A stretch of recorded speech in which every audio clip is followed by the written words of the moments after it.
یعنی لیٹ ہو جاتے جب جی تو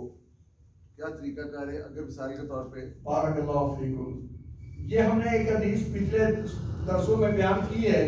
کہ نماز میں آؤ تو بھاگنا آؤ، آرام سے آؤ، جتنی پڑھ لو وہ پڑھ لو اور جتنی رہ جائے اس کو مکمل کر لو۔ آپ آئے ہیں، امام جس حالت میں ہے نماز کی تکبیر تحریمہ میں کہہ کر نماز میں شامل ہونا ہے، کیونکہ اس کے بغیر نماز میں داخل ہی نہیں ہو سکتا۔ یہ نماز میں داخل ہو کر اسی طرح اس حالت میں چلا جائے جس حالت میں امام ہے، امام کی مخالفت نہ کرے کہ امام سجدے میں ہے اور وہ قیام میں سبحانک اللہ پڑھ رہا ہے، نہیں، فوراً نماز میں اللہ اکبر کہہ کر تکبیر تحریمہ کہہ کے نماز میں داخل ہوا، اللہ اکبر کہے اور سجدہ ریز ہو جائے۔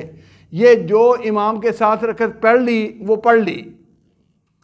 اب امام نے اتحیات پڑھنا ہے، اس کا تو اتحیات کا وقت نہیں،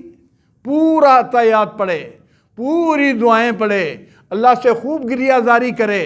جب امام سلام پھیر دے تو اٹھ کے اپنی رہی ہوئی رکعتیں پوری کر لے، وہ اس کی پہلی بھی ٹھیک ہیں اور اس کی آخری ہوں تب بھی ٹھیک ہیں۔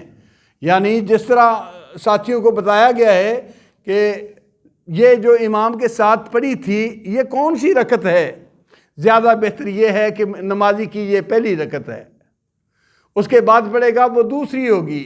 اس کے بعد تیسری ہوگی، اس کے بعد چوتھی ہوگی۔ یہ اچھا، آسان، صحیح نماز کی ترتیب اور اس کے موافق طریقہ ہے۔ اس طریقے پر نماز پوری کرنا بھی آسان ہے